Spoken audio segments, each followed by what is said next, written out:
could have just stayed home, which is like one of my favorite things to do. Dinosaur Jr.'s playing tonight at First Avenue. Is anyone going to see Dinosaur? Exactly. My friend Riley Walker's opening for him right now. I might actually go to that show if this doesn't go very well. We'll see what happens. But no, I'm really flattered that you all came out. I assume you're all Pearl Jam fans. Some of you might like my stuff too, and some of you just might like hanging out in this bookstore.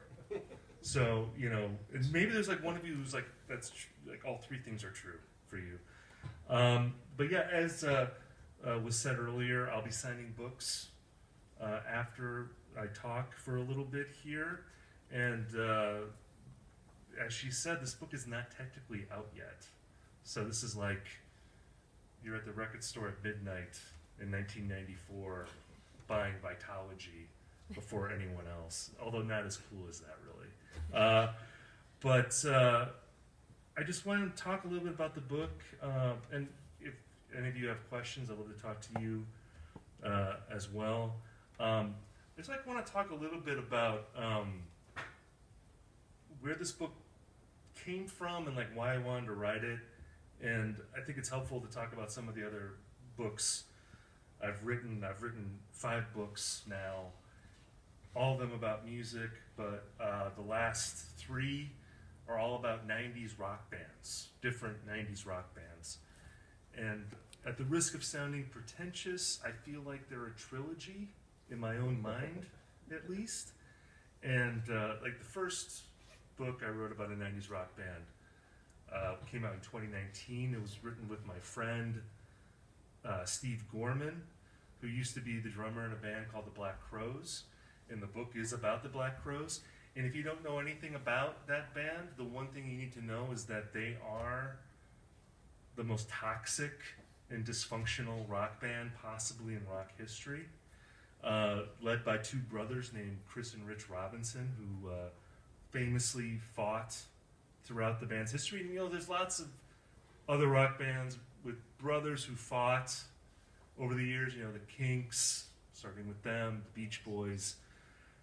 I'm going to say the Black Crowes are like the most dysfunctional out of any of those bands. And if you've ever read that book, I think you would probably agree with me. And I know because Steve is my friend, Steve Gorman, that was very psychologically traumatic for him to be in that band. But for me, as his co-writer, it was very good that band was so dysfunctional. Because as anyone who reads rock books probably knows, is that the more toxic and dysfunctional a band is, the better the book. And I think that proved to be true with that book. The next book about a 90s rock band that I wrote was called This Isn't Happening. And it's about a band called Radiohead, who you might have heard of. And focusing specifically on their 2000 album, Kid A. And I think in many ways, Radiohead is the opposite of the Black Crowes in many respects. But specifically, Black Crowes being this band that imploded because there was such a dysfunctional atmosphere. Radiohead being this band where all the band members, they met in school when they were teenagers, and it's still the same 5 people in that band, which is a very unique thing for a rock band. No one got fired, no one quit, no one died in a plane crash, no overdoses. They're still together, but like the period that my book focused on was the most tumultuous time probably in that band's history, when they were trying to reinvent themselves, and they felt for a period that they might not stay together because they didn't know how to move forward. And instead they produced this classic record, Kid A, as well as another record, which many people would call a classic, called Amnesiac, which came out in 2001. And that brings us to this book, Long Road, which comes out tomorrow, about Pearl Jam. And they are similar to Radiohead, I think, in a lot of ways, in the sense that they have hung together for more than 30 years. Not all the same members, many different drummers in Pearl Jam, as any fan knows. Although they've had their current drummer, Matt Cameron, for nearly 25 years at this point. On the other side, they were, it wasn't a toxic band, but it was there was a lot of drama in Pearl Jam, especially in the 90s. And they were a band that I think if you were following them in the 90s, you would have bet on them imploding at some point, just because of all the pressure that was on this band. They were arguably the biggest band of the early 90s. They also had the biggest backlash against them in the 90s.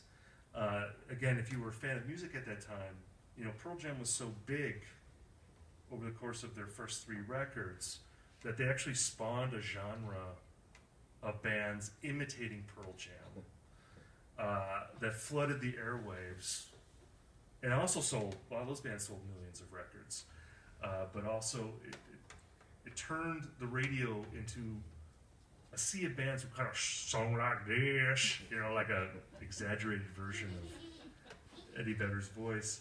I appreciate my daughter liking my Eddie Vedder impression.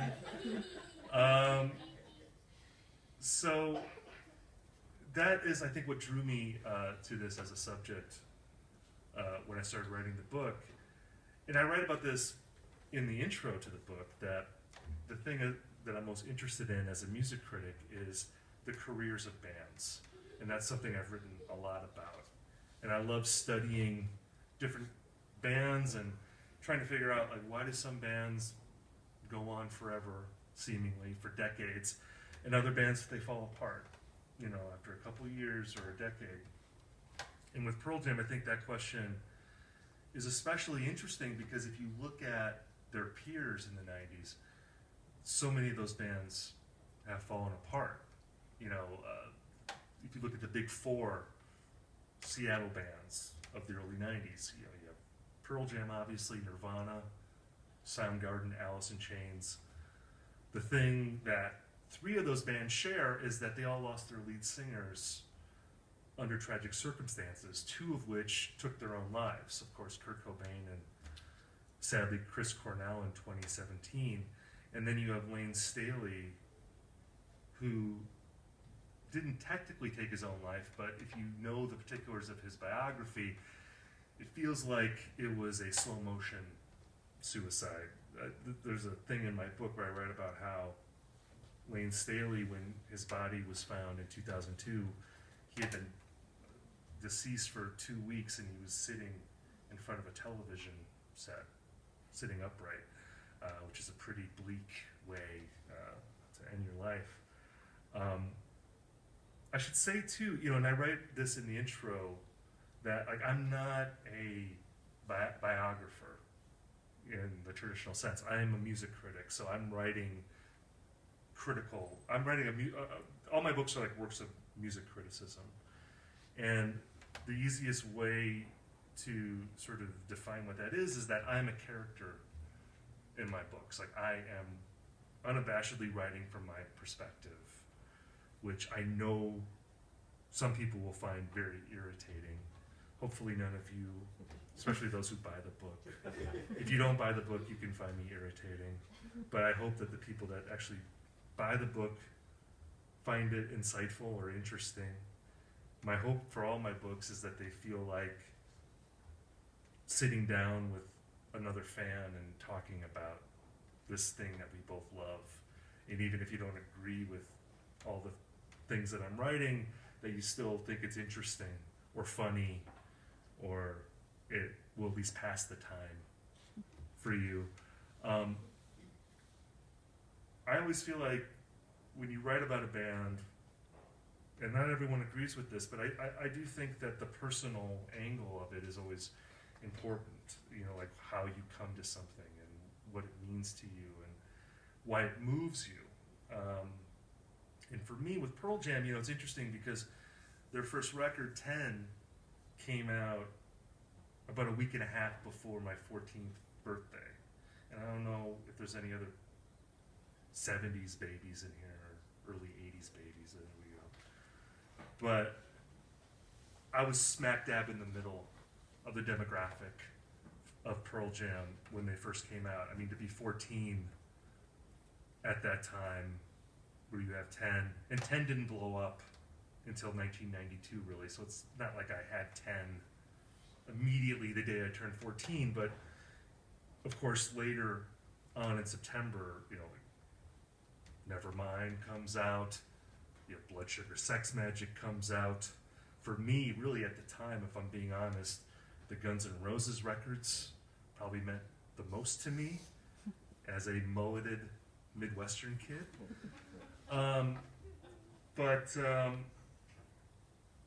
You know, it's really hard to communicate to people who weren't around at the time just how popular Pearl Jam was, because it seems inconceivable that a band like them would actually be at the center of culture. But they really were. I mean, you know, you have 10 comes out, that sells in the neighborhood of 15 million records. Then you have the next two Pearl Jam records, Versus and Vitology.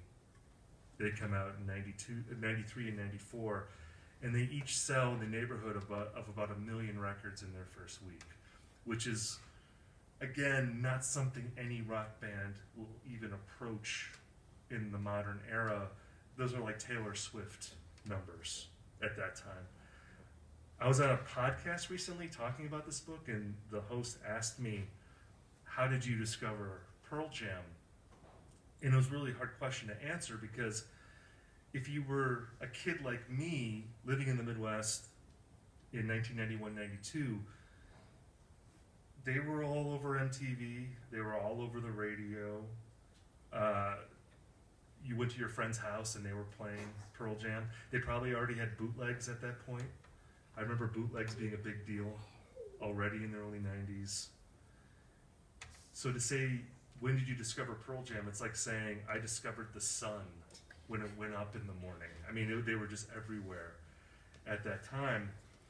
And it's interesting because by the end of the 90s, I had sort of become estranged from the band. You know, I remember seeing them for the first time in 1998, actually here in Minneapolis at the Target Center on the Yield Tour, and feeling really at the time that I was saying goodbye to this band, because I was in college and they just seemed like, well, this is something I liked in high school. It's time to move on. You know, I've outgrown this. And it's sort of strange to think about that in retrospect, because 7 years, 91 to 98, it's like not that long, really. But it seemed like a long time when I was 21 years old. And it really wasn't until many years later, in the early 2010s, that I got back into the band. I saw them at Wrigley Field in 2013. Was anyone at that show, by the way? Of course. And it was like one of the greatest shows I'd ever seen. And if you were there, you remember that there was like a 3-hour rain delay at the show, like where I think it stopped at 9 and they went back on at midnight and then played until like 2 in the morning. And I was with my friend Mark at this show, who I've known for like 40 years, and I'm like 45, so, you know, do the math. It's like most of my life. And we were drinking Old Style Light for 3 hours, talking about like girls that we used to have crushes on in high school. It was basically like a Pearl Jam song for 3 hours, our conversation. And then they came out and they were amazing, and it really got me back into the band. And then I went back and I caught up with the records that I'd missed, and even more importantly, I caught up with all the bootlegs, all the live stuff. You know, there's that 2000 tour where they released 72 shows from that tour, and I started buying those up and collecting them, and just collecting bootlegs, and falling back in love with the band, and realizing how wrong I had been to lose touch with them. And I'll say, you know, my book is arranged like a mixtape, you know, because I really wanted it to feel like a sort of like a handmade personal expression. And there's a really heavy emphasis on bootlegs in my book, because I feel like their legacy as a live band, you know, as great as a lot of their albums are, is Pearl Jam's calling card. You know, as one of the great live bands, certainly American rock bands of all time. So there's a lot of writing about specific shows and specific performances that have moved me over the years that I feel like are part of the piece of the puzzle and trying to figure out who this band is. And I have to say, you know, writing this book, that was the most fun part. You know, when I was done, I felt really sad that I didn't have an excuse anymore to just listen to Pearl Jam bootlegs all the time, because it was a lot of fun.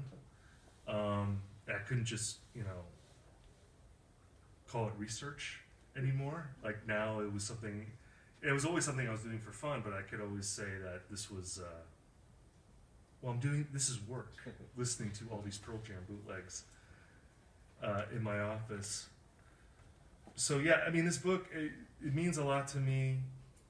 Like I said, I feel like it's sort of a culmination of a lot of the books I've written recently about 90s rock bands. It is the Return of the Jedi, if you will, of my 90s rock band books. Although, hopefully better than Return of the Jedi. I mean, I love Return of the Jedi. I feel like there's no Ewoks in my book or anything. It's not cutesy. But yeah, it means a lot to me, and I hope it means a lot to you too if you're a fan of the band. Because you know, I am a music critic, but I think I come at it too from like a fan perspective, and I hope people who love the band feel that when they read it. So that's my spiel. You know, normally people read from their books at things like this. I'm not very good at reading aloud unless it's like a children's book. I think maybe my kids can attest to this. I think I read well in the bedroom where there's not a lot of words in the book. It's mostly pictures. I also feel like it might be boring for me to read my own book in front of you. But no, but really, I just like kind of want to talk to the people who are nice enough to show up here. So, does anyone have any questions or anything you want to ask? Yes. Neil Young is one of my favorite artists. Yes. He's still relevant. Yes. Career. He's got some ties to the Seattle Sound. Yes. Just curious whether you got any Neil Young stories or thoughts. Well, there's a chapter in my book about Mirrorball because I love that record, and I feel like it's as much of a Pearl Jam record as a Neil Young record. And like in particular, I write about the song "I'm the Ocean." If you're a fan of that song, I love that song. That's a great song. And thank you.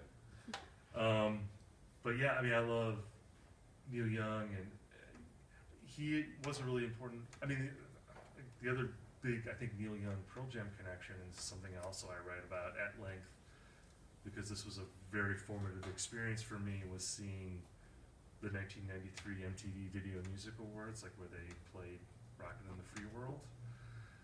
First played Animal as Pearl Jam, and then Neil came out, and I still feel like that's such an incredible moment in award show history, because I don't know if there's been that many guitars on stage at an award show since then. But yeah, that was just such a, I still feel like that's like one of the great like live music moments of that time. And but yeah, I mean, Neil in the 90s especially, I thought that's still like one of my favorite Neil periods. Obviously you have the 70s, which is unimpeachable, but like those 90s records, starting with Ragged Glory, and Ragged Glory is sort of like my dark horse favorite Neil Young record. And then Harvest Moon, Sleeps with Angels, even Broken Arrow, which I think is totally underrated, and Mirrorball too, I feel like is weirdly underlooked. Great body of work. After that, it gets a little spotty, I think, in 2000s, 2010s. But yeah, Neil Young's amazing. Yes. I guess the question I have is more about the front men of these books that you're writing. You know, whether it be Radiohead with some like Tom York or Eddie Vedder. How much are you thinking about the personalities involved when you're writing this? As opposed to, you said what really fascinates you is like the biography of the band.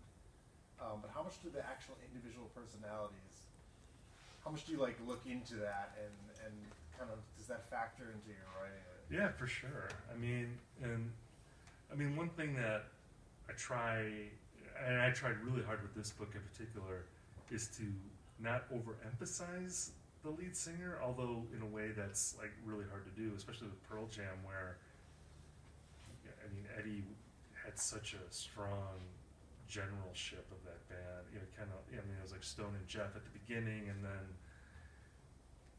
Eddie, just by force of personality and creative energy, really ended up taking the command of that band. And you know, like with Radiohead, it's interesting where it's like Tom and Johnny, you know, are like the power center of that band, and to the point now, like where you know they're doing their own band, which sounds like Radiohead, you know, but it's sort of a unique thing. But yeah, I mean, for sure, just trying to kind of factor in how those guys, I think in particular, like reacted to fame, because you know, obviously with the Radiohead book, them moving in that Kid A direction was really driven by Tom York deciding that he did not want to make Radiohead sounding music anymore. And there's a similar thing with Pearl Jam where Eddie Vedder, it feels like he's reacting to the commerciality of 10, especially by the time of Vitalogy, you know, where there's just these totally idiosyncratic experiments going on that probably wouldn't have happened if Stone Gossard and Jeff Ament were still like the main decision makers in that band. So yeah, that's just like part of the puzzle, I think, which makes it so fun to write about and to think about and hopefully to read about. Yeah. Yes. Favorite Pearl Jam record, if you could pick one? No Code. Oh. And I write about that in the book. Is that you're not agreeing with? What's your favorite? My favorite's probably Vitalogy. I love Vitalogy too. Yeah. What's interesting is that like people look at No Code as like the sort of like inaccessible record, but I think it's more accessible than. See, the thing with Vitalogy is that there are super poppy songs on there, like you know, like Better Man, obviously, and Corduroy, you know, that are just standards. But then there's just total bizarro tracks on there, you know, starting with Bugs and you know, Right. Yeah. and all that stuff. Whereas No Code, I think it's a little more even keel. But I don't know. I look, it's probably a coin toss between those two, really. But I also love, you know, I stumped for Riot Act in this book. That might be like, I don't know if that's a contrarian opinion at this point or not. I love that record, and I think it's a really great record, especially in the context of the time, where it's obviously like a post like Roskilde record, and it's a post like 9/11 record. Feels like it's very numb sounding, but I think on purpose. So I really love that record too. So yeah, but yeah, like Vitalogy or No Code. But I'm gonna vote No Code. I'm going with that as my number one. What I think is great about Pearl Jam is that, you know, I don't like No Code personally. I think it's probably one of my least favorite records. Oh man, you gotta go back. But it has two of the 10 best Pearl Jam songs, which are Off He Goes and Present Tense. I would put it in the top 10. But the rest of the record doesn't do a whole lot for me. Man, but like, But I think the that's super what's great. quiet intro tracks sometimes into Hail Hail. I love that. Having the quiet Sure. opener and then the super loud second track. And you got In My Tree coming after that. Oh, you got In some My Tree hits. is good. I got used to hearing the bootlegs from the 95 tour where they were doing Habit and Lucan Yeah. and Red Mosquito, and those things sounded so intense and fast live that I was just kind of Well, disappointed with how they kind of sounded muted. I mean, I'll say this in general, that I think Pearl Jam, generally speaking, and I love a lot of their albums, but I would rather hear all of their songs live. Oh, yeah. I liken them to, like, I read a lot about The Who in the book, because I think The Who is clearly, like, an important influence, and I think The Who, they're another band where they make great albums, but, like, I would rather hear them play live. I'd rather hear, like, a live album or a live bootleg. just because, yeah, those songs, I think they're such a great live band, those songs just get transformed live. So, I agree. this, So, hey, how's it going? Nice to see you. First, just to compliment you, 36 from the vault. Oh, It's so awesome. thank you. Just loved it. Thank you, man. I think Appreciate it. you're sort of the list, the top 50s that you've been doing the last couple of years. Oh, yeah. Pop rocks. I just, they're so great. Oh, thank you. The Replacements one was Oh. just so special. Oh, thank you. I think one of the things, again, I'm just totally shining you up here, but actually, really special. I appreciate it. But, I appreciate it. No, Keep it coming. one of the things I really like is that I don't think of you purely as a music critic. Like, what I like about when I read your stuff is that I feel like you're almost a cultural commentator. Oh, And I find it very insightful, and I really like it a lot. And I like that you bring your personal side into it quite a bit. I think it makes it more meaningful to me. oh, thank you. So the question. You're was the actually- ultimate reader.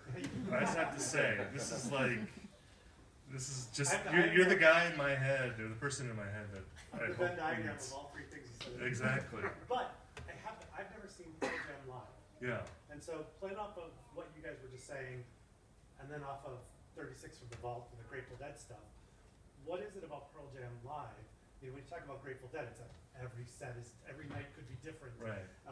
There's lows, but you never know what night you're going to get an incredible, high. Did Pearl Jam change their set list? Did they play the songs differently? Or is it just every night was quality? Why are they so good live compared to, not that their studio albums are bad, but why are they Right. such a great live act? Well, I mean, I think there's two different answers for that, and it's interesting you bring up the Grateful Dead thing. I actually do talk about the Grateful Dead in the book because there was this thing, and people still bring this up, they compare Pearl Jam to the Grateful Dead, and I think it's largely because of the following, being as obsessive and following, people going to every show, collecting bootlegs and stuff, like less so musically, because they're not really a jam band, although there is like some element of improvisation. I mean, not to the degree of the Grateful Dead at all. But what makes them a great live band? I'd say on one hand, I really think that they're part of that continuum with the Who, Bruce Springsteen, U2, where they can play these huge rooms. I mean, they're not rooms; they're arenas and stadiums, and make it feel intimate. Because there's a level of intensity and like power in the music that it just shrinks whatever arena or stadium that they're in. I mean, they're really part of that continuum, I think, more than like a jam band type continuum. But it is interesting too, because I try to explain this to friends of mine who don't get, like, why do you listen to so many Pearl Jam bootlegs? Like, are they really that different? And it's an example of like, you get out what you put into it. And if you listen to like a lot of things, you notice like, oh yeah, like this guitar solo on Even Flow is different every time I listen. Or there's like this bit of stage patter from Eddie that just makes this show unique to me. I feel like with Pearl Jam bootleg, sometimes you're listening to the room as much as the band, or the circumstances of the show as much as the band. And it just makes it unique. And again, it's like hard to explain maybe if you haven't listened to like a lot of it. But to me, like, I feel like, because like I got really obsessed with the 2000 tour, which was something that Pearl Jam was made fun of at the time, that they like released all of these live albums from that tour. And because I love the band in that era. You talk about records that sound better live. I think binaural like totally gets transformed live. Like I'm not crazy about that album, but I think like those songs live are amazing. And it's like, oh, this is the show where someone gave Eddie a harmonica, and like he's in Paris and they give him a harmonica and it's amazing. Or he introduces Even Flow with a different jokey song title every time, and it becomes a thing like where you almost feel like you're on tour with the band in a way. It just feels like really special. For that. I mean, this is extremely nerdy stuff, by the way. This is like not something any normal person would really want to do or connect with, but I'm a nerd and I'm extreme, so so it means a lot to me. So that's something I write about in the book, and hopefully that's communicated to people. So. Does anyone else have a question or anything? Or we could. Yes, sir. Long time listener, first time attender. Yes. Purchaser. Awesome. Thank you for coming. Not to jump too far, but who's next? What band is next for you? I am working on something right now. I don't know if I can. Can't answer. Well, just divulge. I'll say it here. I'm working on a book about Born in the USA, Bruce Springsteen. So it'll be kind of like This Isn't Happening, but it's not about Radiohead. It's about Bruce Springsteen, which is like as far from Radiohead as you can get. But Bruce Springsteen's been like in a lot of my books, so I feel like he's been lurking for a while. So now I'm taking on the man himself, and it'll be timed with the 40th anniversary of that record is in 2024. There's also like a lot of Nebraska stuff in that book, obviously. So that's it. Don't tell anyone I said that. To see him for the first time in March. Yes. Oh, you've never seen him? I'm excited. Oh my God, it's amazing. I'm hoping to catch a couple shows on that tour. Yes. So you talked about Radiohead. Who's your favorite like grunge or alternative rock band from the early 90s? Oh man. Well, I feel like I should say Pearl Jam. And I just wrote a big book about them, and they are one of my favorites for sure. So I don't know. I love Radiohead. Like, what's your favorite? I'm a big fan of Nirvana. Yeah. But my dad recently has shown me more stuff with Alice in Chains, and Oh, I yeah. just think Lane Staley's voice puts it over the top, and it's just so like, it sounds like it's a synthesizer. But Yeah. it's not. He's got an amazing voice. It's super depressing sometimes to listen to that guy. It's like like you let him listen to Dirt. Not in its entirety. Just in small doses. You gotta break that up. Yeah. You don't want to like. It was very recent too. So. Yeah. That's a great band. I mean, there's a lot of great bands, and you don't have to like even restrict yourself to one, but it's good that you're having them dig deep Oh yeah. into the roots. Yes?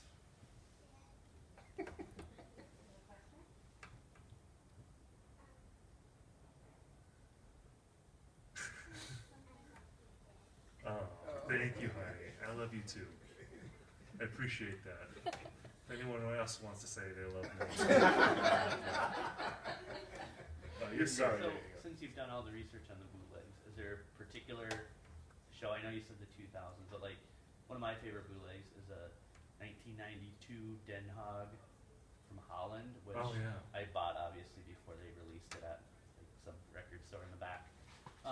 So, is there a particular bootleg that resonates? Yeah, I mean, there's so many. I mean, the first chapter of the book is about this show at Red Rocks in 1995, June 20th, 1995, and that tour in particular is interesting because the show that everyone remembers is the show 4 days later at Candlestick Park in San Francisco, where Eddie had food poisoning and he couldn't complete the show, and it was like this huge disaster, and they ended up canceling some shows after that. And at the time, people were almost like writing their obituary after that show. It just seemed like, oh, this band is over, which is funny because I mean they ended up playing Soldier Field for like 47,000 people like a week and a half after that show. But the Red Rock show I love a lot just because at the beginning of the show it seems like they're trying to figure out their next stage in real time. Like they play Jeremy at that show, but they don't include the chorus. There's this Nick Cave song that they try to play called the Ship Song, which I think they get like a minute and a half into it and they have to stop because they tried to like learn it backstage and it just falls apart on stage. And then like the song I wrote about, they played the song called Falling Down, which they only played one time. was at that show, and it's this like really beautiful song that you listen to it and you're like, they could have refined this and maybe even turned it into like another hit, but they decided not to play it again. And I've always been intrigued by that song for that reason. So I think just because that show is so unique and dramatic, like I'm really drawn to that. But yeah, like those 92, there's so many good 92 shows. Like I mean, there's that Pink Pop show, which is like pretty famous. You can look that up on YouTube, and that's the show like where it really kind of shows that version of the band, like where they just went like ape shit on stage. I'm sorry, excuse me, I should not swear in front of my kids. But they just go crazy, like they're running back and forth on stage, and just an amazing performance. I mean, there's so many, but yeah, but like I'll highlight that 95 one because that's the first chapter, and I think that's a pretty interesting show. Yes. Hey Dad, what's a bootleg? A bootleg is a concert. It's like when someone goes to a show, a concert, and they record it so they can listen to it later. Oh. And a lot of times you're not supposed to do that, but Pearl Jam is a band that like lets fans do that. Okay. Yeah. Yes. I read once that the lead singer of the Strokes talked about learning how to write songs by listening to Yellow Ledbetter. Oh yeah. I know that's one of his favorite tunes too. So just curious, like, do you talk about that in the book at all? And then secondly, are there other younger bands that look at Pearl Jam the same way that, like, Julian Casablancas did? I didn't say that specifically, but I do talk about the Strokes.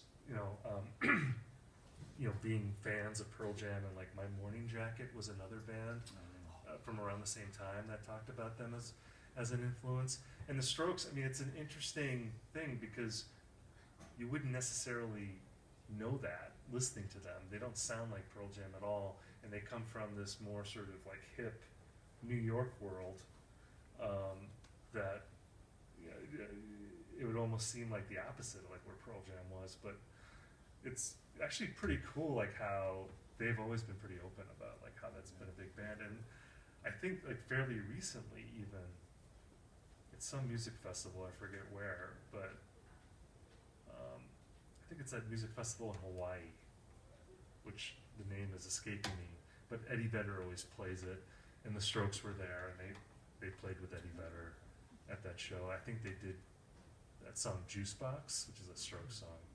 I wonder if they've ever played Yellow Ledbetter. That'd be pretty. The Strokes? Yeah, it'd be pretty like interesting to hear them play that song. But yeah. So yeah, I mean, but yeah, definitely the Strokes and My Morning Jacket, I know, kind of came forward and talked about the influence there, which would make sense.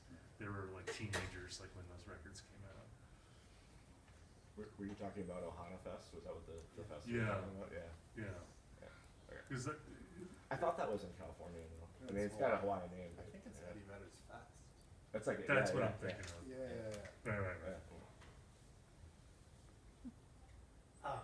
Last week, the Rewatchables podcast, they did singles. So Bill Simmons podcast. Yeah. They did singles because it's the 30th anniversary. And, Right. I don't know, obviously it popped in my head because it's Pearl Jam, but in the book you talk at all about them in the movie at all? I mean, obviously it's A little bit, yeah. I mean, honestly, they're kind of funny in it. Like yeah, they are. They're good at it. Well, and I mean, one thing I read about more than that is Eddie Vedder and Walk Hard. Oh, Did you see Walk Hard? Yeah. That's like one of the great rock star cameos of all time. Especially like if you see the extended version. For those who haven't, like Walk Hard, the Dewey Cox story. It's this parody of.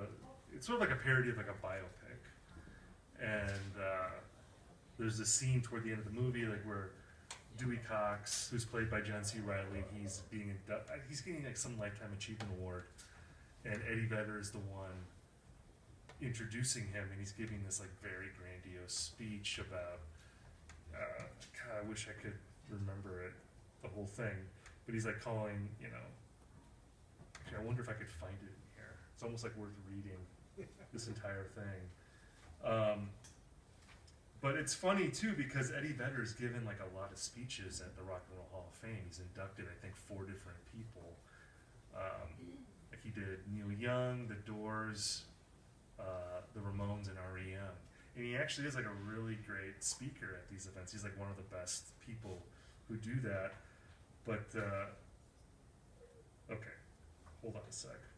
I feel like I should read this whole thing.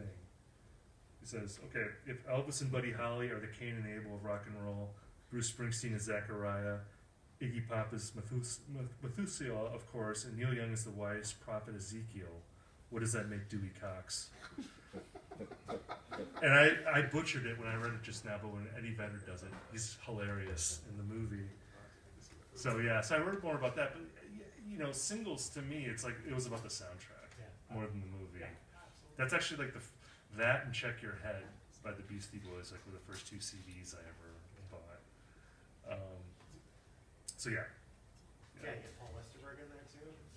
In the Well, the singles. Westerberg songs aren't great on there, but like the Chris Cornell, Seasons, like Alice in Chains, Wood,